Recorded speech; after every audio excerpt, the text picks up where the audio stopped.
Programming அப்படின்னு என்னென்னா, நம்ம கொடுக்குற இன்ஸ்ட்ரக்ஷனை எடுத்துக்கிட்டு அதுக்கு தகுந்த மாதிரி ப்ராசஸ் பண்ணி நம்மளுக்கு தேவையான அவுட்புட்ஸை கொடுக்கும். இப்போ வந்து நார்மலாகவே ப்ரோக்ராமிங் லாங்குவேஜை ரேட் பண்ணோன்னா ஜாவா வந்து டாப் 3ல் வரும். ஜாவாங்கிறது என்னென்னா, ஜாவா வந்து high level object oriented programming language. இது எதை பேஸ் பண்ணி ரன் ஆகுதுன்னா, கிளாஸையும் ஆப்ஜெக்டையும் பேஸ் பண்ணி தான் ரன் ஆகுது. இப்போ ஜாவாவில் வந்து ஜாவாக்கான டெஃபினிஷன் என்னென்னா, Java is high level class based object oriented programming language.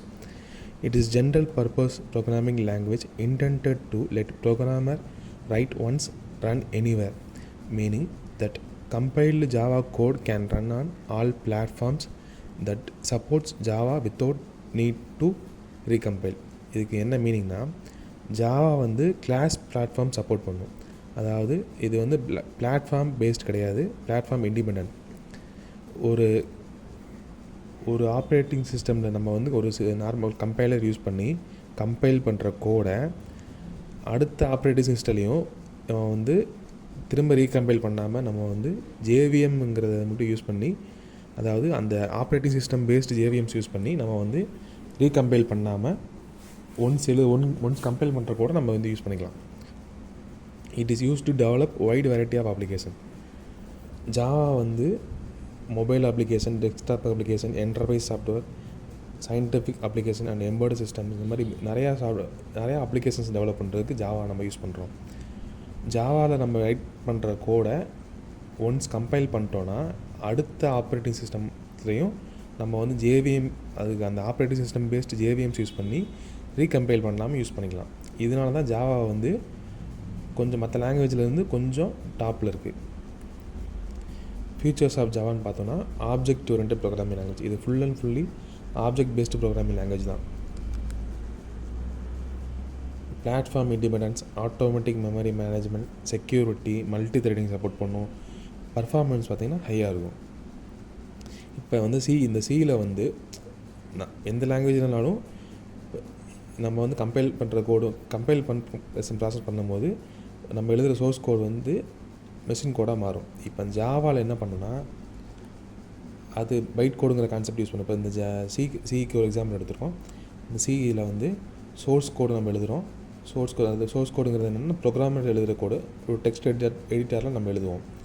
இப்போ இந்த எழுதுகிற சோர்ஸ் கோடை கம்பைல் பண்ணும்போது, அதாவது கம்பைல் பண்ணும்போது மெஷின் கோடை டேரெக்டாக மாற்றிடும். ஆனால் ஜாவா என்ன பண்ணுன்னா, சோர்ஸ் கோடை டேரெக்டாக மெஷின் கோடாக மாற்றாமல் பைட் கோடுங்கிறது கான்செப்டை யூஸ் பண்ணியிருக்காங்க இதில்.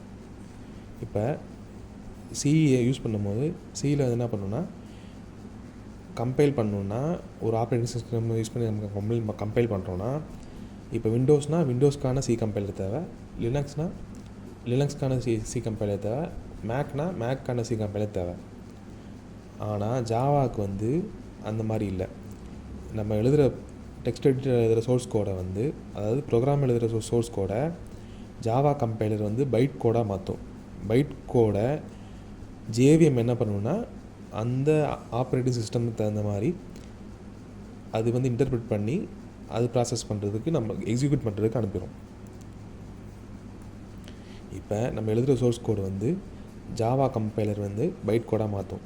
இந்த கம்பைலர் என்ன பண்ணுன்னா, கம்பைலருக்குள்ளே இன்டர்பிரிட்டர் இருக்கும். அந்த இன்டர்பிரிட்டர் என்ன பண்ணுன்னா, அந்த பைட் கோட் கம்பைல் பண்ண கோடை லைன் பை லைனாக ரீட் பண்ணி அது அப்படியே டேரெக்டாக எக்ஸிக்யூஷனுக்கு அனுப்பிக்கிட்டே இருக்கும். இப்போ மற்ற லாங்குவேஜில் என்ன பண்ணுன்னா, கம்பைலர் டேரெக்டாகவே மெஷின் கோடாக மாற்றி அந்த நம்ம எழுதுகிற ஃபுல் கோடையும் ஃபுல் ஆப்ஜெக்ட் ஃபைலாக மாற்றிடும். அந்த ஃபுல் ஆப்ஜெக்ட் ஃபைலும் ஒன்ஸ் அப்படியே ரீட் ஆகி ஃபுல் ப்ராசஸ் பண்ண பிறகு தான் அது வந்து ப்ராசஸருக்கு போகும். ஆனால் ஜேவிஎம் என்ன பண்ணுன்னா,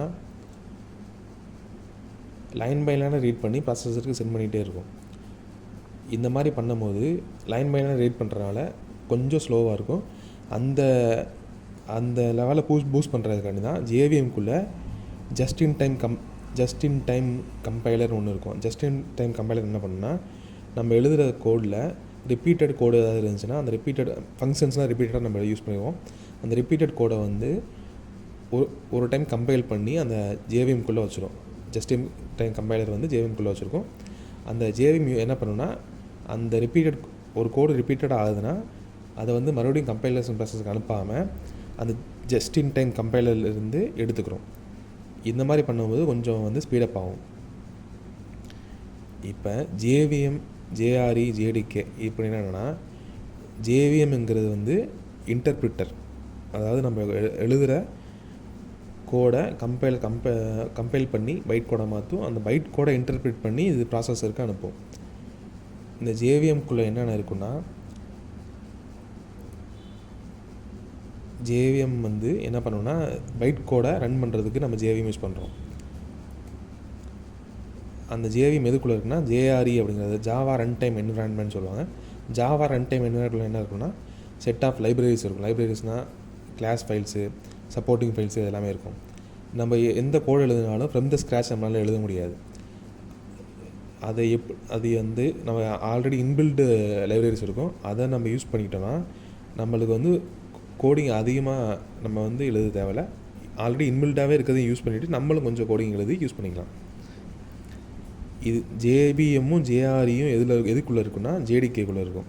ஜேடிகேக்குள்ளே என்னென்ன இருக்குன்னா கம்பைலர் இருக்கும், டீபக்கர் இருக்கும், டெவலப்மெண்ட் டூல்ஸ் எல்லாமே வந்து இந்த ஜேடிகேக்குள்ளே இருக்கும். இந்த ஜேஆர்இ, இந்த ஜேவிஎம் எல்லாமே சேர்ந்தது தான் ஜேடிகே, ஜாவா டெவலப்மெண்ட் கிட்னு சொல்லுவாங்க. Java development kit is a software development environment that includes JRE and development tools. இந்த ஜேஆர்இயும் டெவலப்மெண்ட் டூல்ஸும் சேர்ந்தது தான் Java development kit. It is used to create Java application and applets. JDK includes tools like compiler, debugger and documentation generator. அந்த Java C அப்படிங்கிறது compiler, டீபக்கர் எல்லாமே வந்து இந்த டெவலப்மெண்ட் டூல்ஸ்குள்ளே, டெவலப்மெண்ட் கிட்டுக்குள்ளே தான் இருக்கும். ஜேஆர்இங்கிறது என்னென்னா it is used to run Java application. Java applications run பண்ணுறதுக்கு நம்ம வந்து ஜேஆர்இ யூஸ் பண்ணுறோம். Java run time environment is a set of software tools that provides runtime environment for running software. It is used to run Java application. JRE contains class libraries and supporting files. இந்த JRE-குள்ளே தான் library files வந்து inbuilt libraries files எல்லாமே இருக்கும், class எல்லாமே இருக்கும், class files, library files எல்லாமே இருக்கும். JVM, Java Virtual Machine. Java Virtual Machine is a foundation of Java programming language and ensures that program Java source code will be platform agnostic. அந்த source கோடை வந்து JVM base பண்ணி தான் இருக்கும். அதாவது ஒவ்வொரு ஆப்ரேட்டிங் சிஸ்டமுக்கும் ஒவ்வொரு ஜேவிஎம் இருக்கும். It is used to run Java byte code. Java byte கோடை ரன் பண்ணுறதுக்கு தான் நம்ம ஜேவிஎம் யூஸ் பண்ணுறோம். JVM include both JDK and JRE and Java programs. JVMக்குள்ளே வந்து JVM எதுக்குள்ளே இருக்குன்னா JDK, JRE. இந்த JDKக்குள்ளே தான் JRE இருக்கும், JREக்குள்ளே தான் JVM இருக்கும். Java programs won't run without it. Java program வந்து JVM இல்லாமல் ரன் ஆகாது. ஃபைனலாக என்ன ப்ராசஸ் நடக்குதுன்னா நம்ம எழுதுகிற சோர்ஸ் கோடுங்கிறது வந்து .java கோடு, அது எல்லாம் ப்ராசஸ் பண்ணி கிளாஸ் ஃபைலாக மாற்றுறது தான் இதோட வேலை.